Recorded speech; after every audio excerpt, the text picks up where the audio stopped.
G'day viewers, welcome back to the channel. This time, we're going to flip this thing over and keep removing wood. Stick around.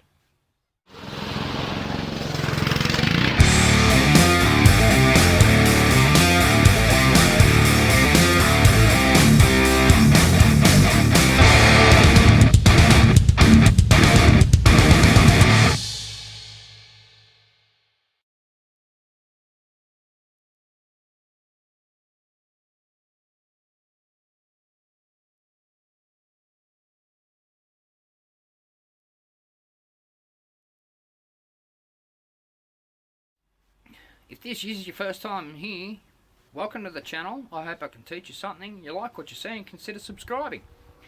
Now last time we finished cutting the top. That's nice and smooth and great to the point where I need it so that I can flip it over. This time we're going to flip it over and start boring out the inside.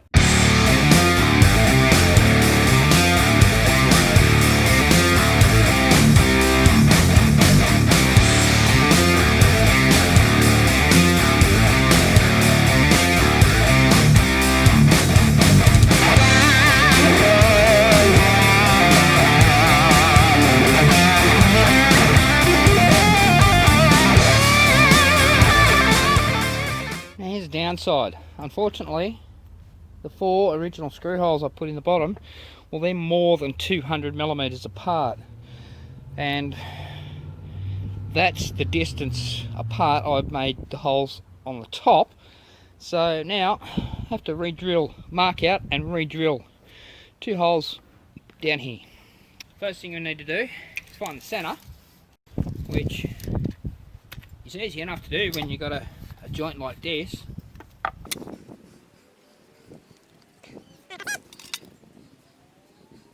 Bam! There's our centre. Now this timber is 70 millimeters wide, so 35 millimeters. So that's right on centre line.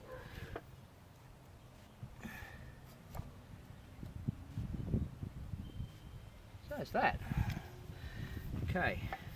Now we want 100 millimeters from that centre point.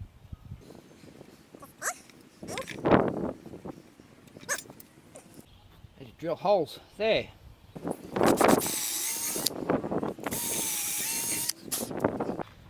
Now I drilled these holes out to 5 millimeters. The holes in the top are only at 4 millimeters. That just gives me a bit of movement for inaccuracy. Yeah, let's flip the log over and mount this on the top.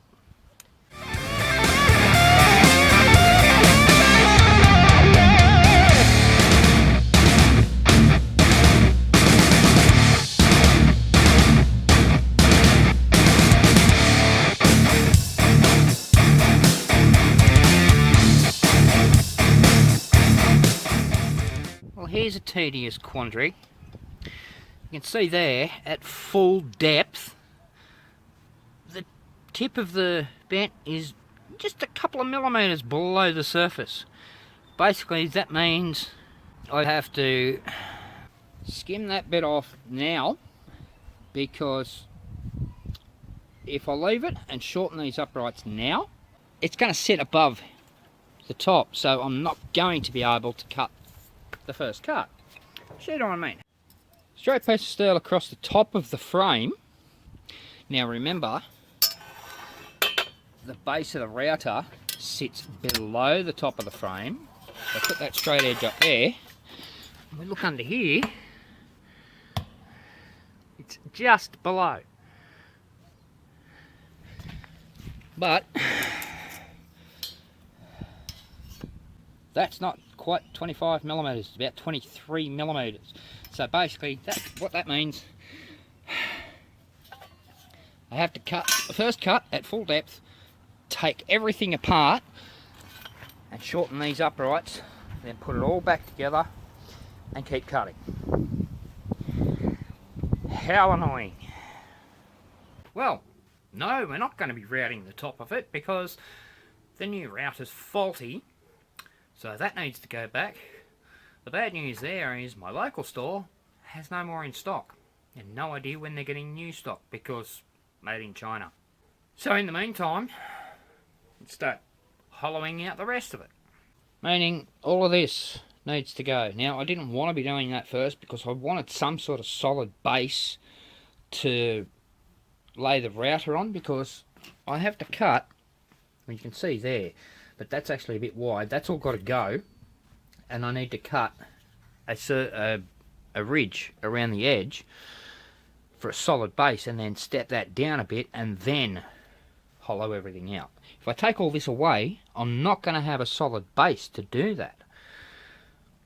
But I suppose we can start in the center and work our way out and see how we go.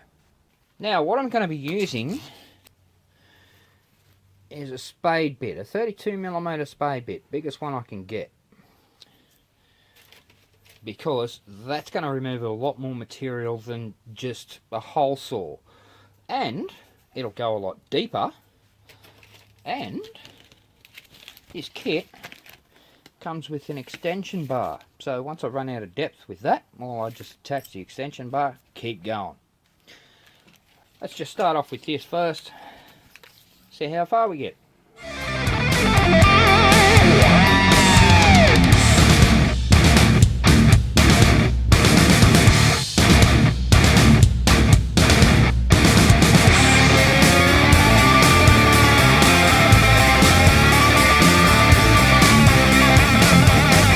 Of course, I've done myself an injustice, as you just saw, by cutting this cross hatching. So now I've got to cut all that out first before I can keep drilling. Enjoy.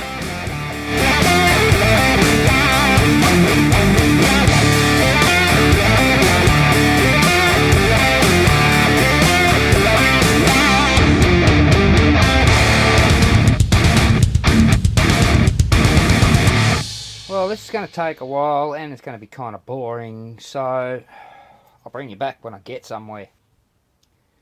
Well, I kind of moved ahead a bit without the camera on, so let me get you caught up with what I've done.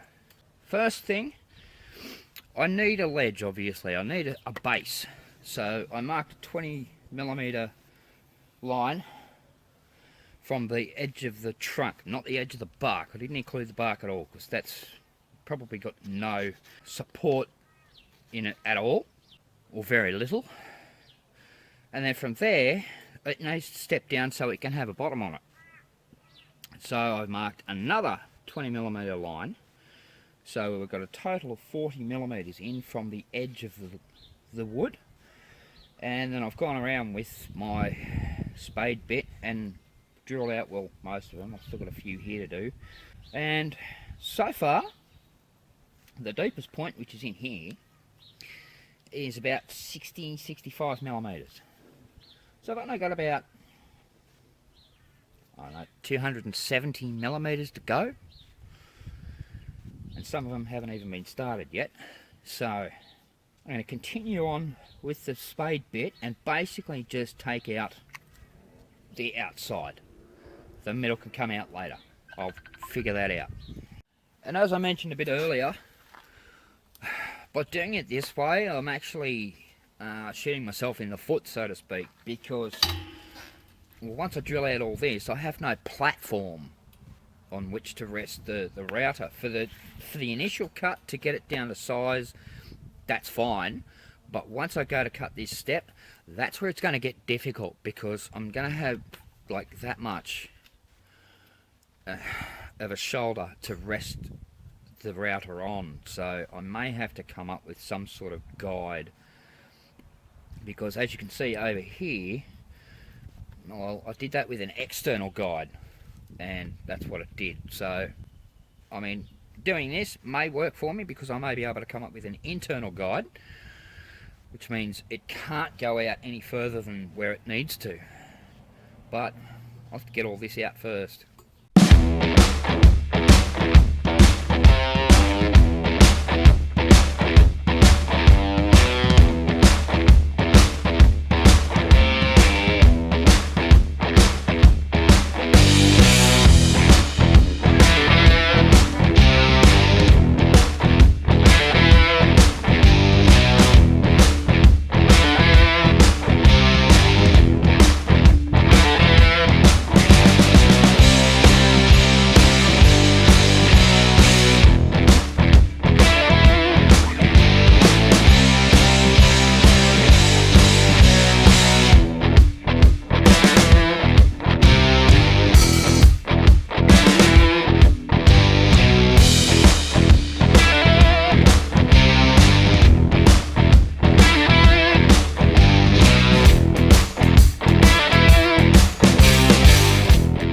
Well, as you can probably see, that's a lot of work to go down,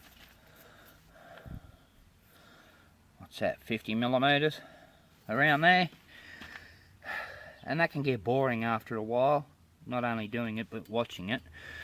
And you probably noticed this one, the side blew out on it, so I'm going to have to probably get in there with a hole saw and see if I can cut that away with a hole saw. And then keep going another, like I said, 250, 270 millimeters. That's going to get boring, so I'll move on ahead and I'll bring you back when I get somewhere.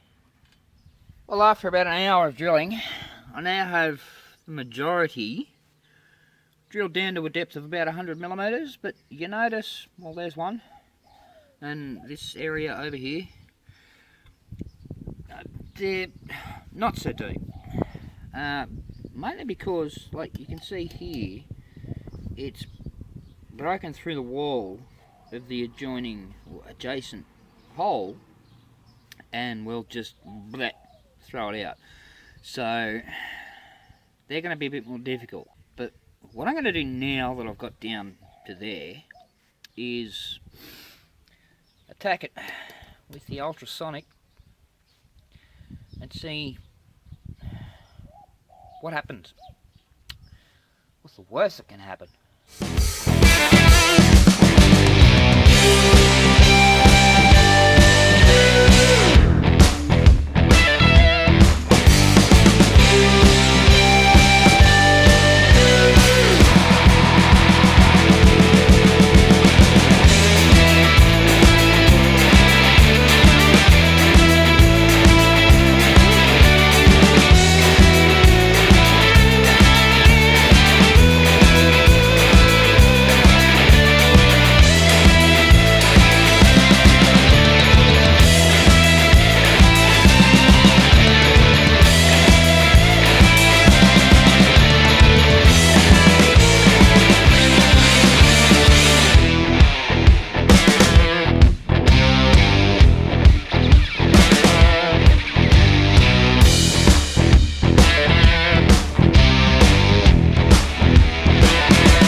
One word.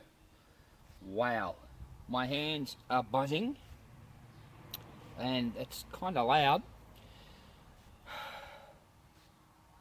So the less I have to do of that, the better. Having said that, drilling was vibrating even worse, but my hands weren't tingling afterwards. And now, a lot more of that.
you're probably wondering, why did I just do all that? Why didn't I just keep drilling? Because it killed my drill. So I'm going to keep just chipping away at this like that. Maybe some chisel work around the sides here. Just see how far I can go. Guessing I'm not going to be going too much further. And why didn't I start with the chainsaw?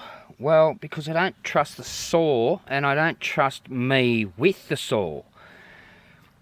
Yeah, I know how to use a chainsaw, but I don't have a lot of experience, so I'm hesitant to use it on things like this. I mean, there's so many things that could go wrong. I mean, I've hit it a couple of times on the perimeter. Thankfully, that's going away. But as for finishing it with the chainsaw, well, that's not happening. But I will have to find some way of, cleaning up this wall. It's going to come down to hammer and chisel work eventually, but I want to get the bulk out first. But as you can see, well, I've got a fair chunk, but I've still got a long way to go. Well, again, been doing metal fabrication to bore this out.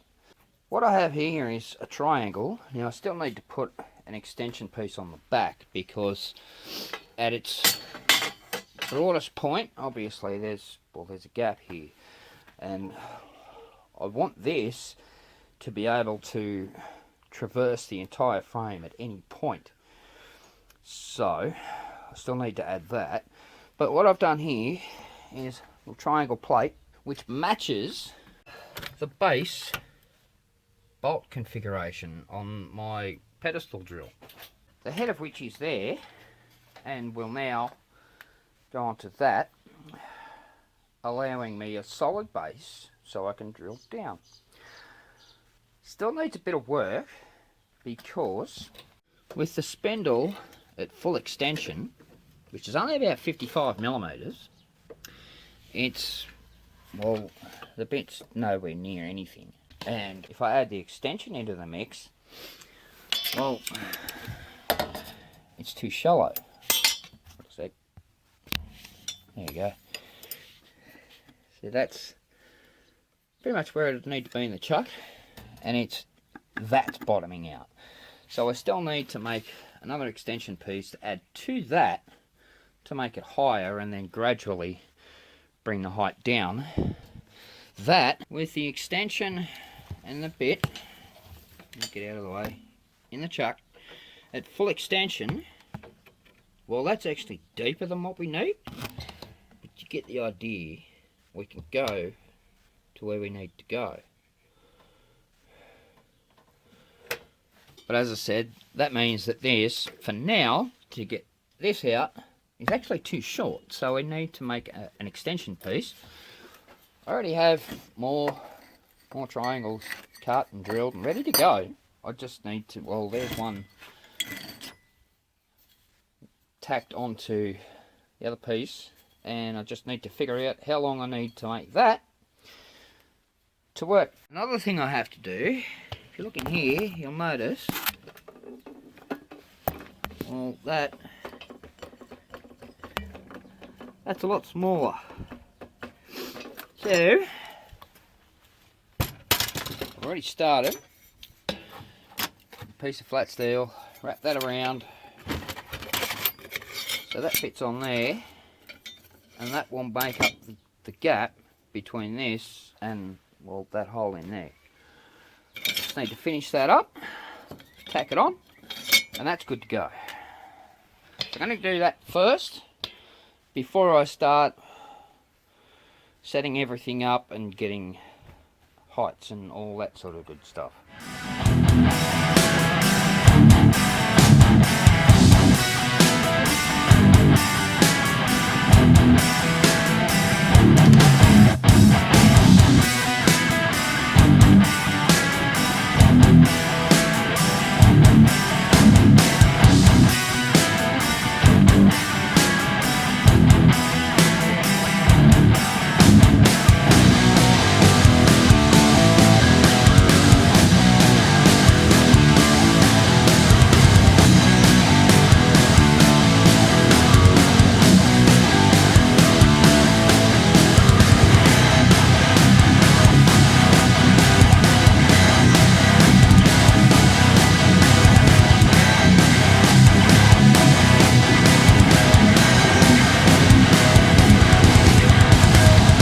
Okay, I now have the head balanced on the total length with the extension and the bit, and I'm just going to measure between the highest point I'll stay and the bit, which is somewhere around 100 millimeters, which means we need to take 100 millimeters out of there. That's easy enough.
You get the general idea. It's still not set fast, because I mean the whole thing moves independent to the log apparently, and I still haven't got the piece on the back, so a little bit more work to do, and then I can hopefully keep drilling hole after hole after hole after hole. Is it getting boring yet? Well, yeah, excuse the pun, but yeah, it's going to be pretty boring work. Fortunately, you don't have to watch that, but I still have to do it. I'll do that off camera, and on the next episode, well, we'll carry on with some more interesting stuff. And on that note, thanks for watching. I hope you learned something. I hope you like what you saw. If you did, hit that thumbs up button down there. While you're down there, hit the subscribe button and the notification bell so you know when the next part's coming. And I'll see you on the next one.